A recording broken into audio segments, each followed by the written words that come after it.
Two armies, 40 days facing each other, and not a single blow exchanged. No general dared give the order to attack, because both sides understood something that changed the entire calculus of the war. This conflict wouldn't be decided by numbers or by strategy. It would be decided by one man against one man. On one side, the greatest warrior the Philistines had ever fielded, nearly 9.5 feet tall, armored from head to foot. On the other, no one yet knew who would step forward. And when the answer finally came, it stunned both armies. To understand why a single duel could decide an entire war, you have to understand the board. Israel, under King Saul, had spent years locked in conflict with the Philistines, a seafaring people settled along the coast, armed with superior technology, iron, while Israel still relied mostly on bronze. That difference in metallurgy wasn't a detail. It was the difference between a spear that bends and the spear that goes straight through. The two armies took position on opposite sides of the Valley of Elah, a narrow depression between two hills in the territory of Judah. Terrain that rewarded whoever stayed put. Whoever descended first would lose the high ground. So for 40 days, neither side moved. The Philistines camped on one ridge, the Israelites on the other, and a shallow valley between them, a line neither army wanted to cross. That's when the Philistines proposed a solution. Instead of risking the entire army in an uncertain charge, they would settle it the oldest, most brutal way possible: single combat.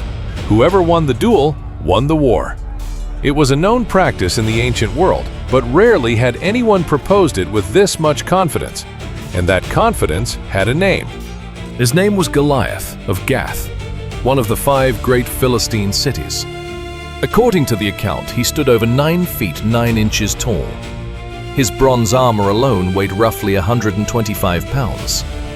The iron tip of his spear by itself weighed nearly 15 pounds, heavier than an entire sword of the era. He had a personal shield bearer because no ordinary soldier could move under that much weight and still fight. Goliath wasn't just big, he came from a bloodline.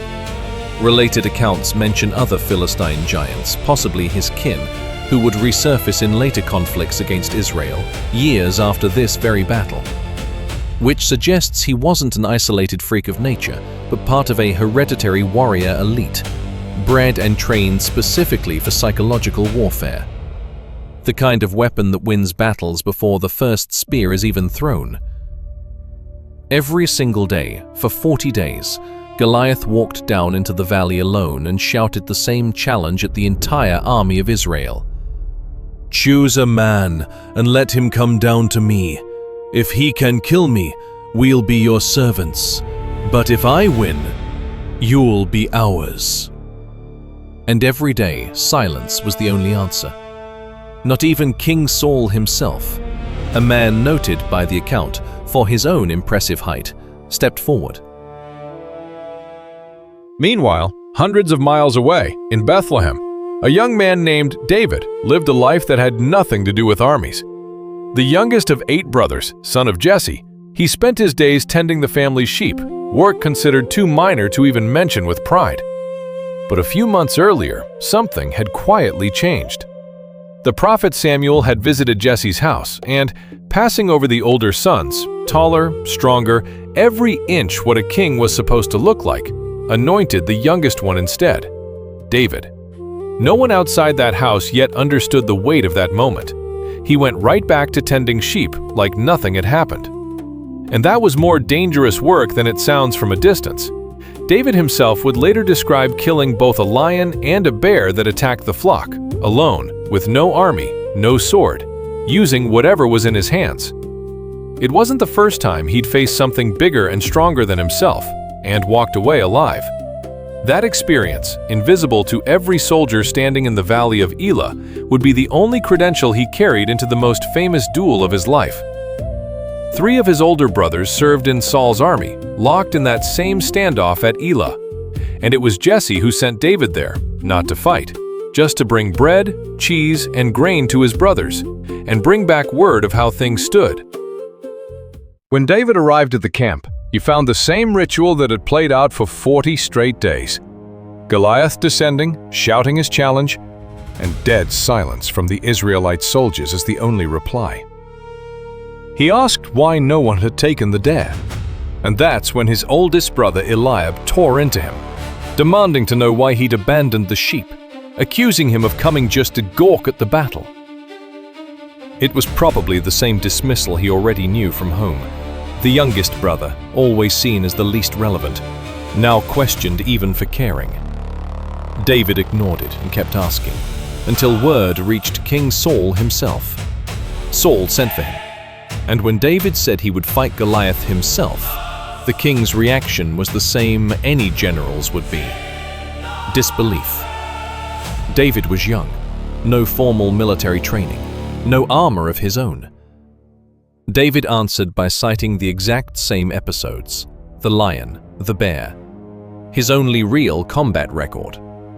Saul, out of options after 40 days of stalemate, gave in. He tried to fit David with his own armor and sword. David put it on, took a few steps, and immediately saw the problem.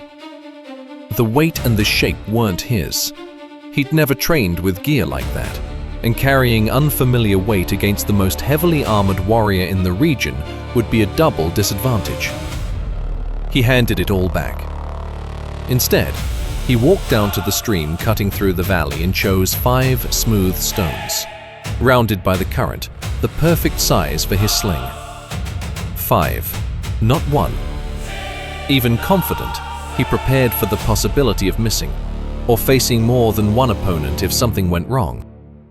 David walked down into the valley the same way he'd always faced danger in the field, with his sling, his own aim, and no armor at all. Goliath watched him approach and, realizing this was basically a teenager with no protection, reacted with open contempt, asking if they'd sent a dog to fight him with a stick. Then he hurled the ritual curse that opened every duel of the era, invoking his gods against his opponent. David didn't take a single step back. He answered that Goliath came with sword, spear, and javelin, but he came in the name of the Lord of Armies. It wasn't empty bravado. It was a declaration that this duel wouldn't be decided by the same rules of weight and armor that had worked for Goliath his entire life. Goliath advanced, heavy, confident, his shield bearer out front with the big protective shield. Goliath advanced. David ran, not to flee, but to close the distance before the spear could reach him, and more importantly, before the shield bearer could get that shield in front of Goliath's body. 1 stone in the sling, 1 spin, 1 throw. The stone cut through the air and struck the single point on Goliath's entire body with no metal covering it. The forehead, right between the eyes. The split second his helmet didn't reach. Goliath stopped mid-stride and fell. All that weight of bronze and iron, like a structure collapsing. David ran to him, pulled Goliath's own sword from its sheath, because he hadn't brought one, and beheaded the fallen body. The final act. Symbolic and practical at once. Undeniable proof for both armies watching from the ridgelines that the duel was over. When the Philistines saw their champion fall, the entire psychological structure holding up 40 days of stalemate collapsed with him. They'd staked the whole war on one man, and now they had none. The entire army turned and ran, and the Israelite soldiers, finally released from that standoff, came down the hill and chased them all the way to the gates of their own cities. Goliath's head was carried off as proof of the kill, and his sword kept as a war relic. But the most lasting effect of that duel wasn't military, it was political. An unknown shepherd, with no warrior bloodline, had done what the entire army of Israel hesitated to do for 40 days. That single moment placed him overnight right beside King Saul himself, and, according to the account, planted the first seed of a rivalry that would reshape the kingdom in the years that followed. Years later, in later battles against the Philistines, other names, possibly Goliath's own relatives, would resurface as giant adversaries of Israel. The bloodline he represented didn't disappear with him. But the duel in the Valley of Elah had already proven once and for all that size and armor were no guarantee of victory against someone who chose their own ground to fight on. If you want to see more duels and battles that decided empires in a single moment, subscribe to the channel. Every week, a new history reforged.